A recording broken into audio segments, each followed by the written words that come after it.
Welcome, Barry Martyn. We're talking about your relationship with your drum teacher, Josiah Frazier, better known as Cie. Right, right. You were born in London, England during World War II. Yeah. In fact, while the city was under bombardment. It's a very different cultural reality than New Orleans, Louisiana. Oh, yeah. How and when did you first become aware of traditional New Orleans jazz? Well, my mother and I, we used to listen when I was, I don't know, 11, 12. We used to listen to a crazy program they had with Alistair Cook. You know who he is? Yeah. Well, he would do this thing, Letter from America. And I don't know why we listened to it.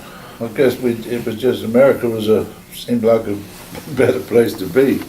But anyway, one time he came on and he played a record, I guess it was. And he said at the end, he said, that was New Orleans born Lee Collins playing the trumpet. And he said, and featured a solo there by the greatest colored drummer alive, Zooty Singleton. And after the show, that was kind of the end of it. And I said to my mother, I said, what does he mean, colored drummer? I mean, and she said, I don't know. She said, we'll have to ask your father when he comes home. So when my father came home, we asked him, and he said it means he's black, you know.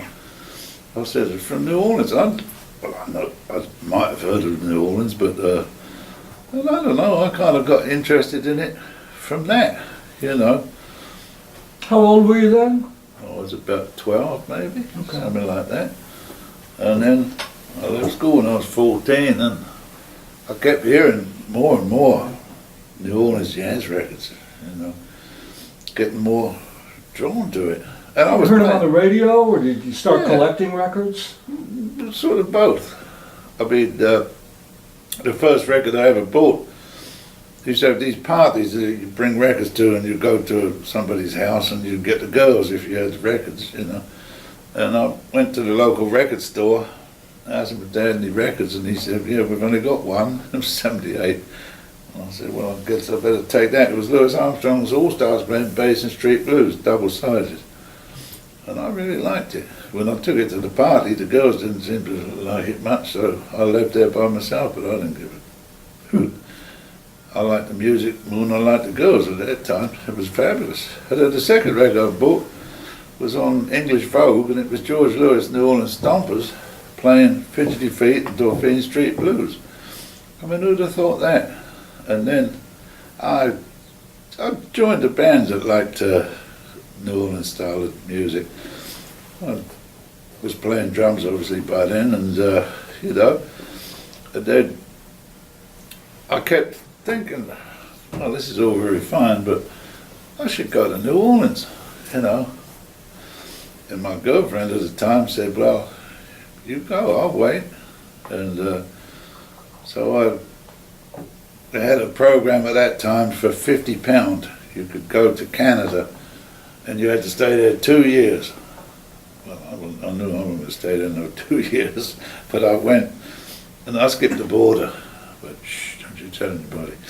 But yeah, I skipped the border, got off the bus, played a job New Year's Eve in Montreal, got the bus down, got off at Rouse's Point, turned right and walked about a mile, turned left, and I seen this old man digging up cabbages or something, and I said, is this the United States? And he said, what? I said, it's just the United States. He said, sure, of course it is.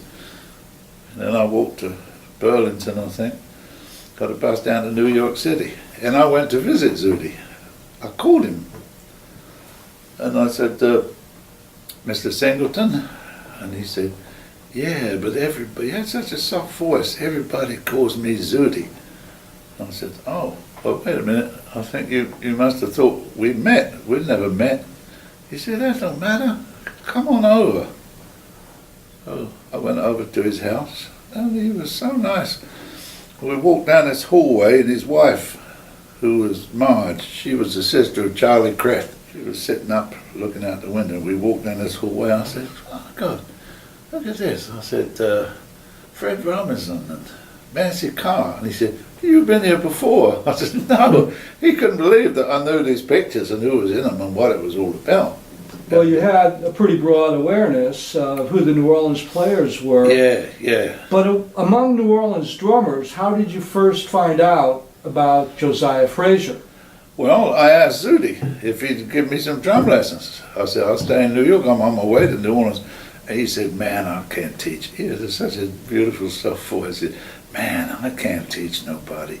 I don't even know what I'm doing my own self. And he said, you're going to New Orleans. He said, there's guys down there, there's good teachers. He said, ain't many of them, but you can find them. And he didn't actually say Cie. Mm-hmm. He never mentioned Cie, but he said there's guys down there. So then when I went to New Orleans, I got off the bus, been on a damn bus for 42 hours and something, you know. And I went to Bill Russell's store, and he was so friendly. He said, you're a drummer, huh? I said, yeah. He said, well, look, I've got to finish this. He was scraping some junk off an American music LP. And he said, look, wait a minute. And he went back and he came and he said, you can read this. And it was the Baby Dodd story. Not the Larry Garrett book. Mm-hmm. This was the Baby Dodd story that Mike Hazeltine and I finished. Bill Russell's American Music was the, you know. So some interview material. Yeah, and I read that and I was engrossed with it, you know. And your trip to New Orleans, this is January 1961? Yeah, January 61. And then Bill said, well, maybe you should go see Josiah Frazier. He never called him Cie. I mean, he did, but not on that first occasion, Josiah Frazier. So I called there, and the voice said, Cie Frazier? And I said, oh, Mr. Frazier. I said, I'm a young drummer from England, and I'd like to come around and see you. He said, come tomorrow morning, 10 o'clock. I said, just like that. And I said, okay. Come to his house? Yeah. He said, I said, where you live at? He said, on Zager Street. I said, well, I'm built by Bill Russell's.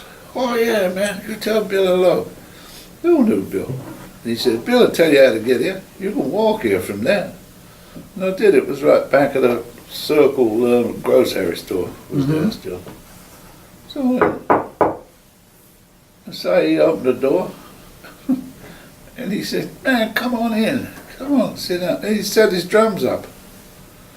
All his drums were set, the whole drum outfit, not just a couple of the things, everything. And I said, I'd like to take your picture. Yeah, he says, well, I set all this junk up.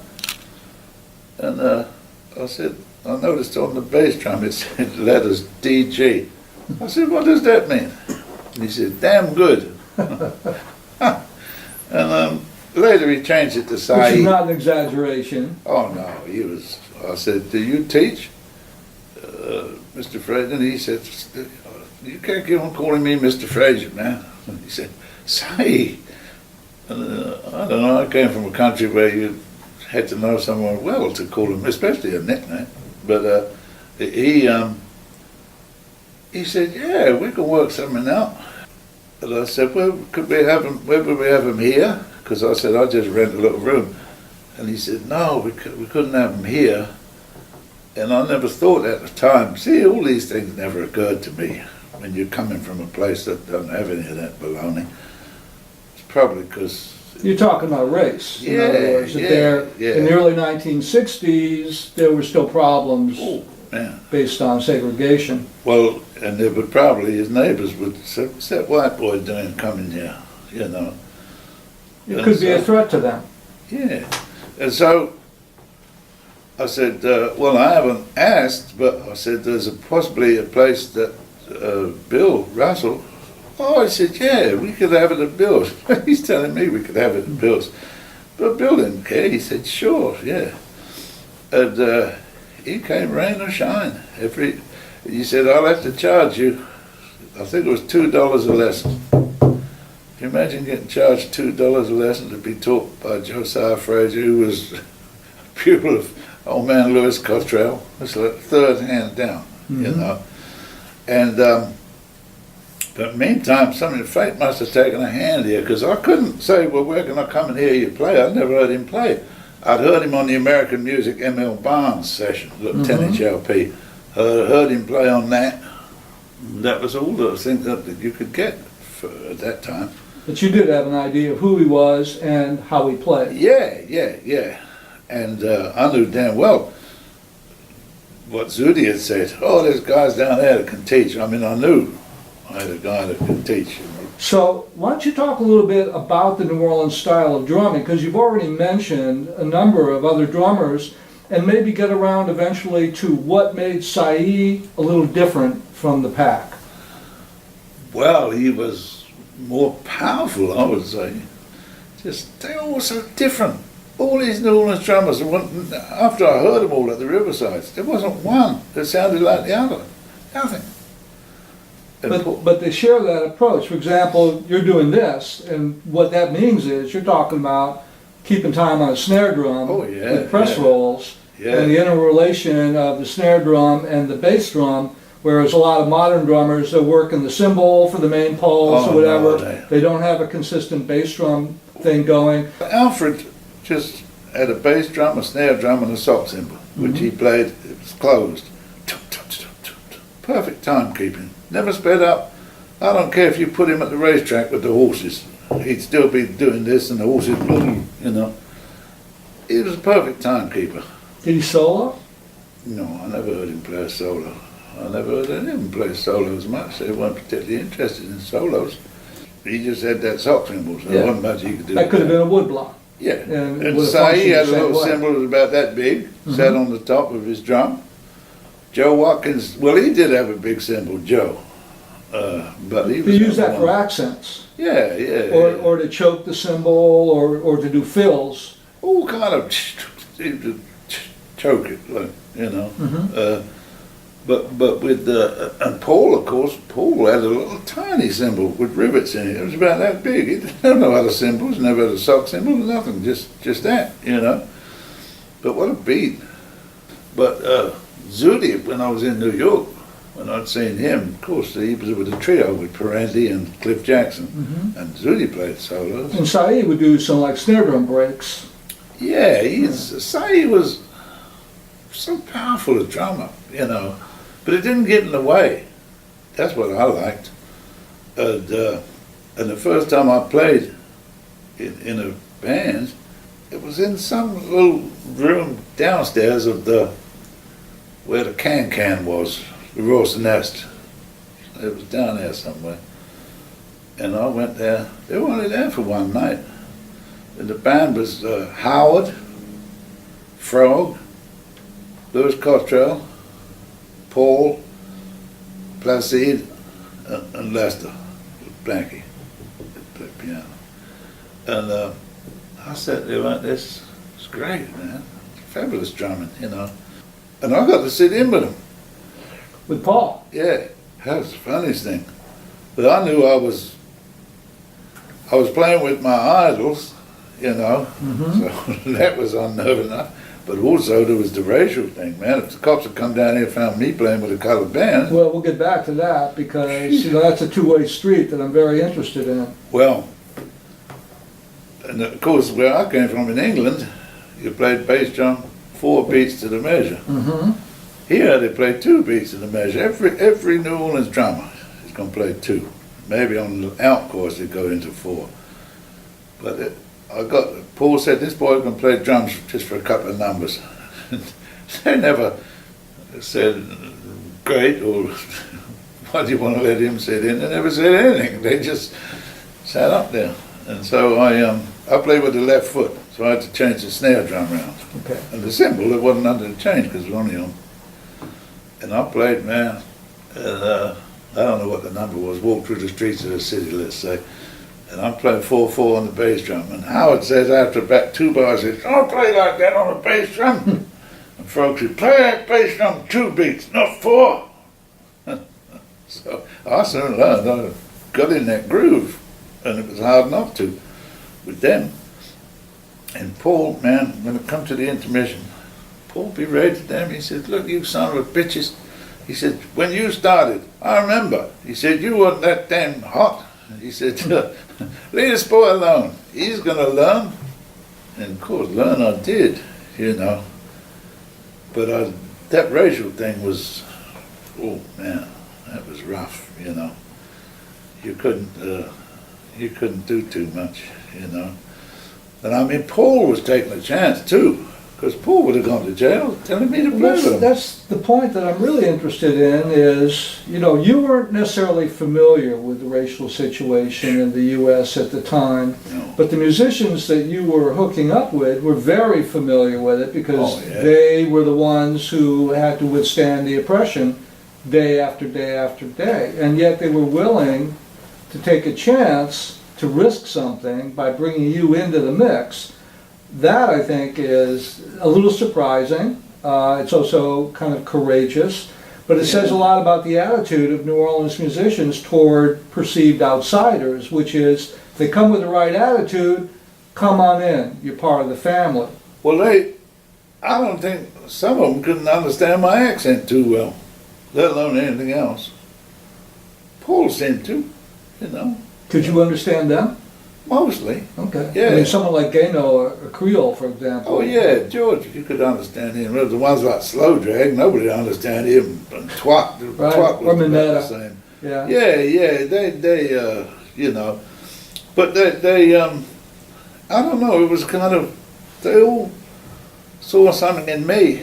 It's obvious what I saw in them, but it sounds peculiar because I'm not a humble person, but I was very humble around those musicians because I wanted to learn what they had, you know. But, and it was funny, taking lessons with Saeed, we did them at Bill's place, all right. Rain or shine, he came. And sometimes them damn lessons went on, supposed to be an hour. Sometimes it went on 2.5 hours, you know. Whatever he said, I took it in, digested it. And he made me play things until I got them, you know. I mean, he wasn't the easiest teacher in the world. I mean, if you couldn't, you know. But you had that desire. Yeah. I think you recognized that. Oh, You yeah. were sincere. I think he recognized the fact, I don't think for 1 minute he knew what the hell I wanted to play with colored bands for. But he kind of looked out for me, you know. I mean, there was no way he could ever get me a job because of the race problem. I mean, he could never say, well, I ain't feeling too good, let me send my student along. You know? If he gives you the skills, though, then you get your own jobs. But when you first broached the idea of taking lessons for him, what was the first thing he told you? He said, well, I ain't going to teach you. He said, I ain't going to teach you just to play like me. I ain't going to waste my time like that. And I said, no, I don't want to play like you. I want to play like me. And he said, well, that's the best attitude. He said, because every drummer's got to be different. He said, otherwise we'll all be the same. They might as well put us all in a bag and pull one out of the bag to hire. And he went all around the houses, but I knew what he was saying, you know.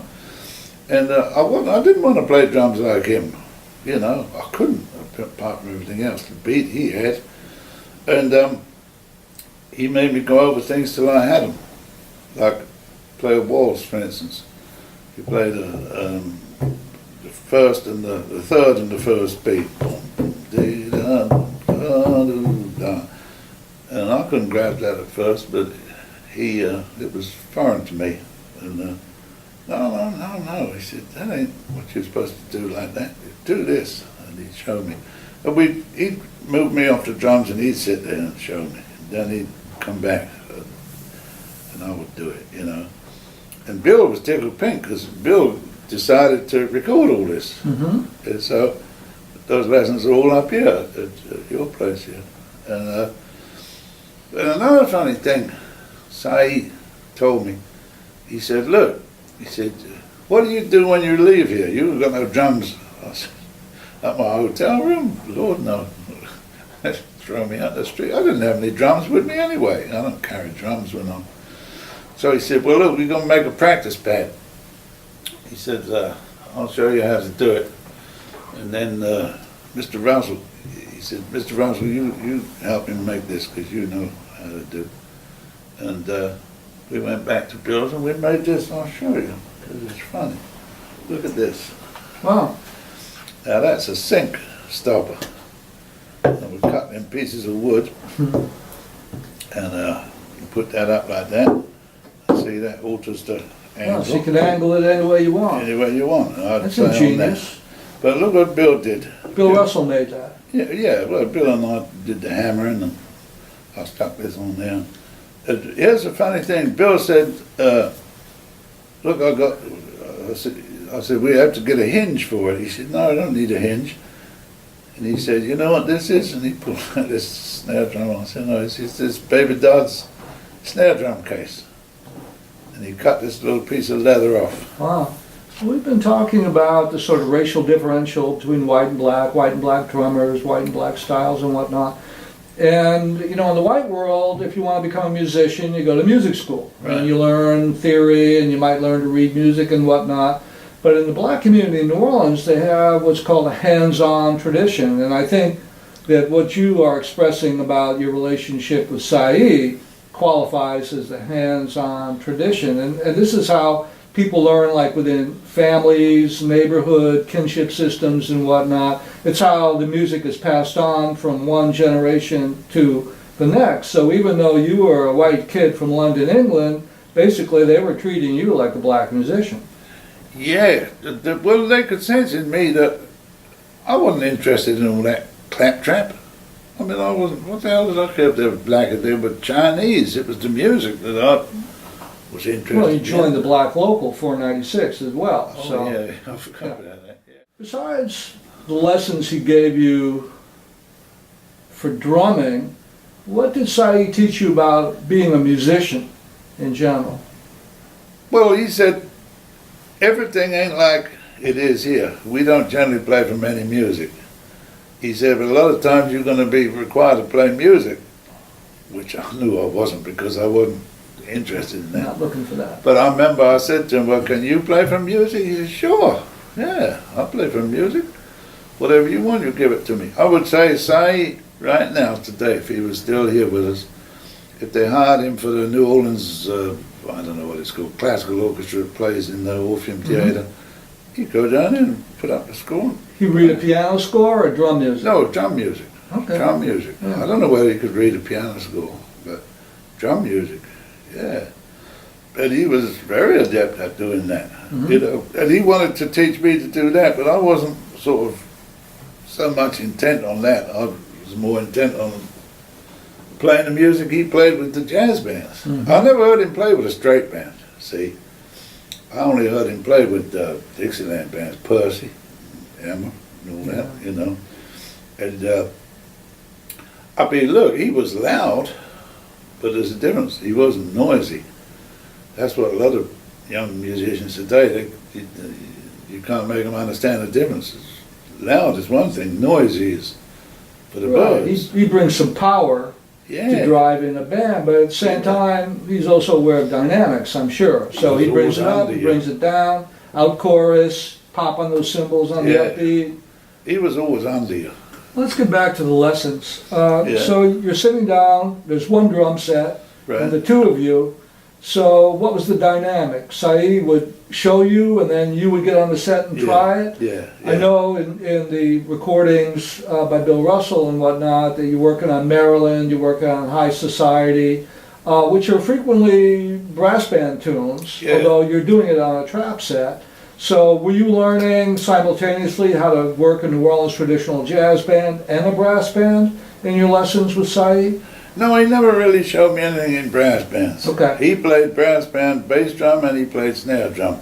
We never went into the brass band thing, but he said a lot of the beats were the same. He said if you play in High Society, it's just two drums, and what I'm doing on the bass drum, there's another man doing. Because you've done both in your career. Oh yeah, I played both. Did he have an opportunity to observe your progress as a drummer and a band leader, and did you ever talk about that? Yeah, we went up to see the Preservation Hall Band. Cie was with them now, you know, this was 72, about 73. We went up, all the way up to Fairfield University or some university up in San Francisco. And we went in this hall. We were late. We took us longer than we figured. And I remember we opened the door and the band was on the stage. There was about 400 or 500 people in it. It was packed and jammed. And we walked in and we were kind of looking, where should we sit, where should we go? And I seen Jim turn to Cie and he, and the two of them went. So he's playing with one hand. Yeah. And Barry Martyn, my wife, she said, who are they waving at? I said, they're waving at us. She couldn't believe it. See? But I mean, you got to remember, those people knew me. They knew I crossed so many racial barriers when I was down here that day. And we had to go make this record over in the Hopes Hall. And we had to make it behind closed doors. Because even in those, well, that was 63. But Cie lent me his drum set. Because I remember saying to him, I said, you change it, you put your name on it, huh? Look at it, Cie. And then finally, one of the best moments I ever had was we were up in Minnesota, in Minneapolis, and we played, and they were playing. They played the night before, so they had the Saturday night off. They played at Alice Tully Hall, I think it's called. I'm not sure. So that was your Legends of Jazz band? Yeah. And he was with Preservation Hall band? Yeah. And he, let me see, he, Percy, Willie, and Jaffe, four of them, they came to where we were playing at. So I said, Prof, I always called him Prof, always, you know. I said, Prof, it means the world to me, man, if you come sit in with the band. I said, well, come on, you ain't got nothing to fear up here. These are all New Orleans boys, they love you. I mean, Alton and he played together. Yeah. In a tour of Europe in '66. Yeah, Darrensburg in there. And Joe Darrensburg, Andy Blakeney, Louis Nelson, Ed Garland, Tootie Garland, and Alton, and me. Total New Orleans. Yeah, sure. And so we played, and I let him play. Bucket got a hole in it.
Sat down there, it was like a different, I mean, he taught me, and I picked up a lot of pointers from a lot of people.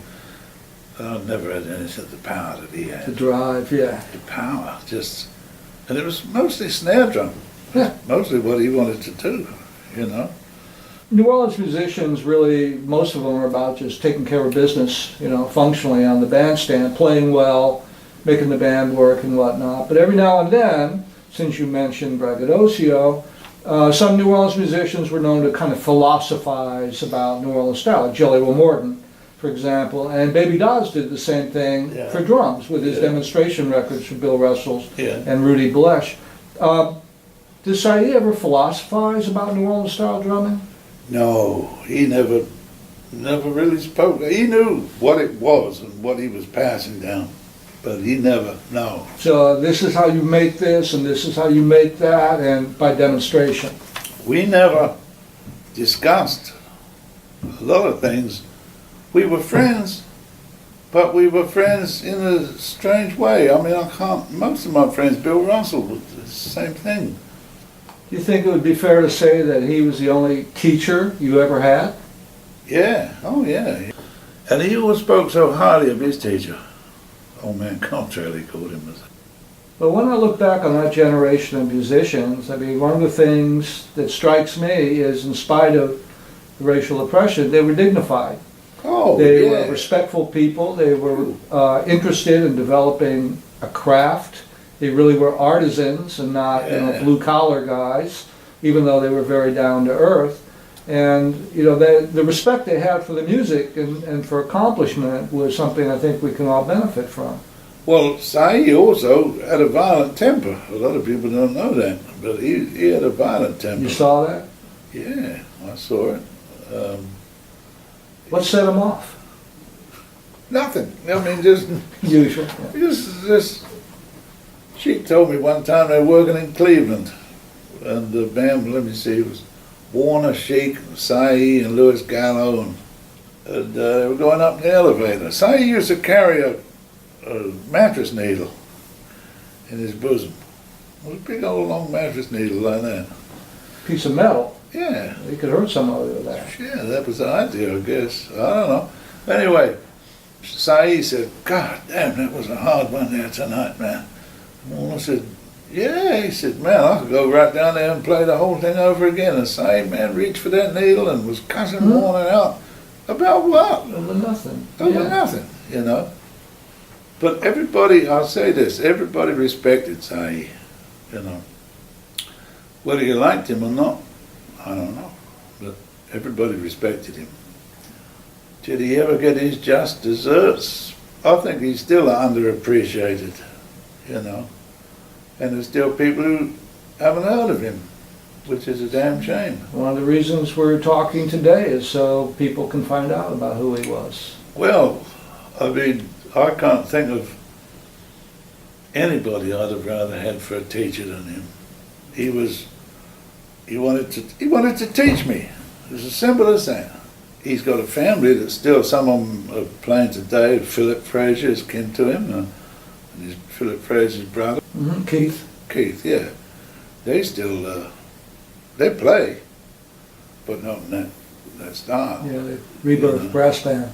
And like I told you, his wife, Eugenie, she only met her the one time. In fact, I can't even remember if she was at his funeral. I don't know if he outlived her or she outlived him. But that was a sad funeral to see him laying there, It was at Corpus Christi. That's where it was. Yeah. I think that's about all I can tell you.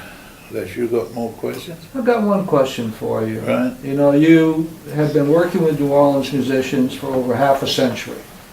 You really have an amazing track record. Yeah. And you've watched at least one generation of traditional New Orleans jazz musicians pass from the scene, maybe more than a generation. Yeah. What are your thoughts about the future? The New Orleans beat is always there, I think. Comes mostly from the bass drum, I would say. How you play the bass drum. Well, that's it. The beat's on the bass drum and the melody's on the snare drum, right? Yeah. I don't think the future will have anything to do with the past whatsoever. You think we've lost something forever? Yeah. I think it's gone with the wind. No, I wouldn't have had it any other way. I had the best teacher in the world.